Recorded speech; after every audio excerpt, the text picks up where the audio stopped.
Hi friends, నమస్తే. ఈరోజు వీడియోలో పాత ఉత్తరం అనే కథ చదవబోతున్నాను. ట్రక్లో వచ్చిన సామాన్లన్నీ ఇంట్లో చిందరవందరగా పడున్నాయి. ప్యాక్ చేసి వచ్చిన సామాన్లను విప్పి సర్దడం అంటే మామూలు పనేం కాదు. నేను నా వస్తువులన్నీ సర్దే పనిలో ఉన్నాను. కావ్య అలసిపోయి పడుకోవడానికి వెళ్ళిపోయింది. నేను కూడా బాగా అలసిపోయాను. కానీ గదిలో ఉన్న కాగితాలన్నీ సర్దకుండా పడుకోవాలనిపించలేదు. మనసైతే ప్రశాంతంగా ఉంది. ఇదే ఆఖరి షిఫ్టింగ్ అయినందువలన 35 సంవత్సరాలు గవర్నమెంట్ ఉద్యోగం చేసి 60 ఏళ్ల వయసులో రిటైర్ అయ్యాను. ఇంకా ఏ ట్రాన్స్ఫర్లు, ప్యాకింగ్లు, అన్ప్యాకింగ్లు, ఈ జంజాటం అంతా ఉండదు. గదిలో పాత ట్రంక్ పెట్టెలున్నాయి. వాటిని ఓపెన్ చేసి కాగితాలన్నీ తీసేస్తున్నాను. పనికిరానివన్నీ పడేయొచ్చనే ఆలోచనతో పెట్టెలో ఉన్న కవర్లు, కాగితాలు అన్నీ తీసి శుభ్రంగా దులిపి మళ్ళీ తిరిగి పెట్టేస్తున్నాను, చదవకుండానే. పెద్ద ఉపయోగం ఏముంటాయిలే అని చెప్పి. సడన్గా ఆ కాగితాల మధ్యలో నుంచి మెరుస్తూ గులాబీ రంగు కవర్ ఒకటి కనబడింది. ఒక్కసారిగా మనసు 40 సంవత్సరాలు వెనక్కి వెళ్ళిపోయింది. ఆ రోజు గులాబీ రంగు ఉత్తరం నా చేతికి వచ్చిన రోజు పోస్ట్ మ్యాన్ నవ్వుకుంటూ వెళ్లడం నాకు ఇంకా గుర్తుంది. ఆ ఉత్తరం ఇప్పటికీ సువాసన వెదజల్లుతుందా అని చూశాను. ఇప్పటికీ సన్నగా గులాబీ పూల సువాసన వస్తోంది. మళ్ళీ జ్ఞాపకాల్లోకి వెళ్ళిపోయాను. చటుక్కున ఉత్తరం ఉన్న చేతిని నా వెనక్కి పెట్టేశాను.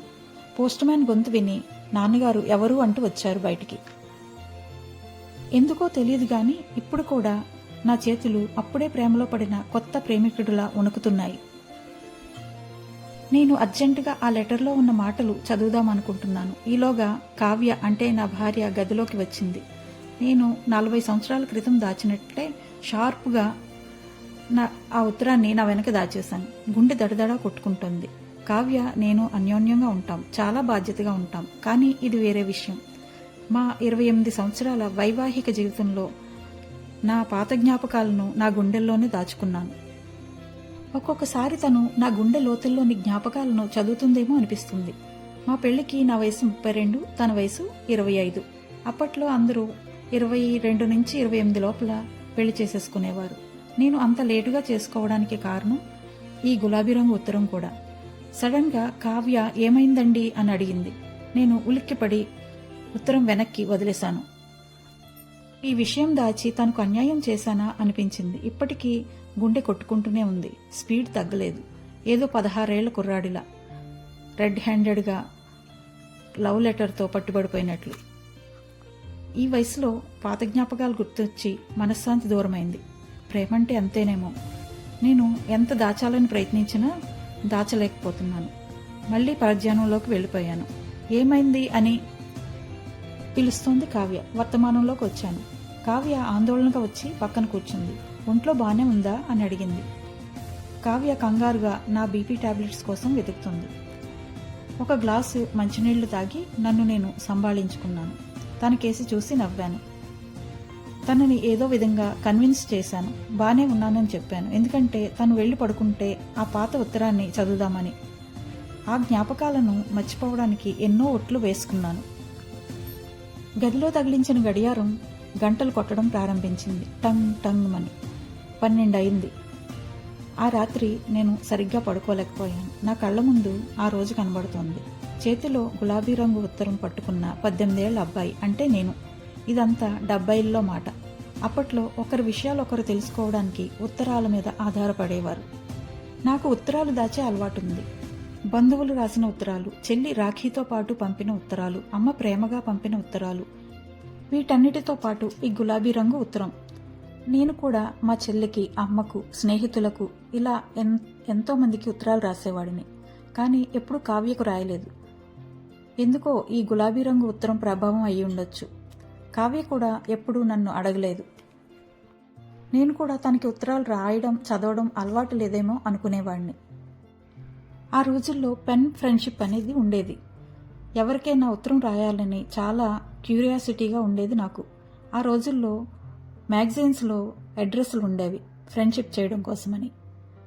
నేను మొహమాటస్తుని అయినప్పటికీ నా అడ్రస్ కొన్ని మ్యాగజైన్స్కి పంపాను. నాకు ఉత్తరం రూపంలో ప్రేమ తుఫాను రావాలని రాసిపెట్టుందేమో. ఒకరోజు గులాబీ రంగులో గులాబీ సువాసనతో కూడిన మొదటి ఉత్తరం వచ్చింది.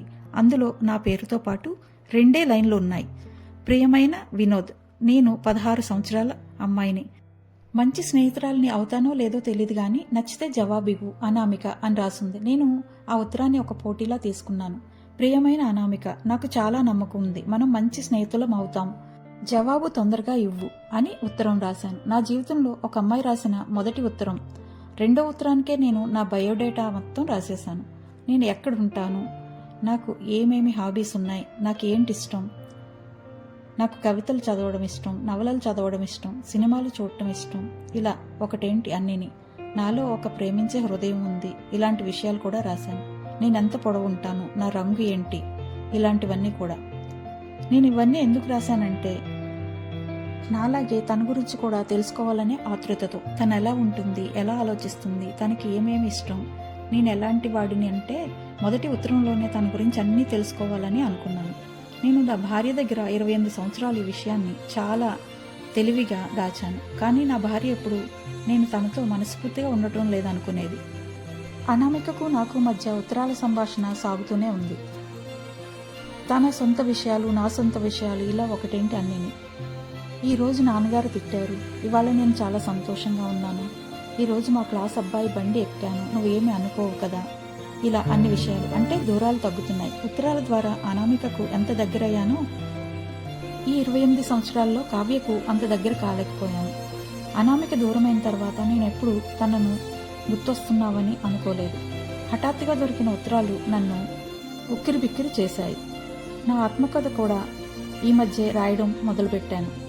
దానికి కావ్య కూడా చాలా హెల్ప్ చేస్తుంది. అంటే ప్రూఫ్ రీడింగ్, డ్రాఫ్టింగ్ అలాంటివన్నమాట. నా ఆత్మకథలో ఈ గులాబీ రంగు ఉత్తరం అధ్యాయాన్ని చేర్చనే లేదు. ఆఖరికి నా ఆత్మకథలో కొన్ని పేజీలు చేర్చాలని నిర్ణయించుకున్నాను. కానీ కావ్యతో ఏం చెప్పను, ఎలా చెప్పను? ఎప్పుడు సమయం దొరికినా అనామిక రాసిన ఉత్తరాల కట్టలను ముందేసుకొని తను రాసిన ప్రతి లైను పదే పదే చదివేవాడిని. ఎంత ప్రేమ నిండిన ఉత్తరాలవి, వర్షం పడినప్పుడు వచ్చే మట్టి వాసనలా. అనామిక రాసిన ఉత్తరాల్లో ఆఖరి ఉత్తరాన్ని వెతకడం మొదలుపెట్టాను. ఆ ఉత్తరం నా జీవితాన్నే మార్చేసింది. ఇప్పటికీ బాగా గుర్తుంది ఆ రోజు. ఆ ఉత్తరంలో ఆ కఠినమైన మాటలు నా జీవిత మాధుర్యాన్ని చెరిపేశాయి. పూర్తిగా 2 సంవత్సరాలు ఉత్తరాలు రాసుకున్న తర్వాత తను రాసింది, ఇదంతా నాకొక జోక్, ఒక టైంపాస్ అని. నాకు నువ్వంటే ప్రేమ లేదు, అయినా నా పేరు అనామిక కాదు, సరిత. ఇక నువ్వు నాకు ఉత్తరాలు రాయటం ఆపేయి, నా అడ్రస్ మారిపోయింది, గుడ్ బై అని రాసింది. నేను పూర్తిగా చిరిగిపోయాను. ఈ 2 సంవత్సరాలు అనామిక తప్ప వేరే లోకమే లేదు. తనని పొందడానికి మంచి చదువైతే చదివాను, మంచి ఇంజనీరింగ్ కాలేజీలో సీట్ సంపాదించడానికి. అనామిక అయితే దొరకలేదు, కానీ సీట్ మాత్రం వచ్చింది. ఒక్క ప్రేమ విషయంలో తప్పిస్తే జీవితం అంతా బాగుంది.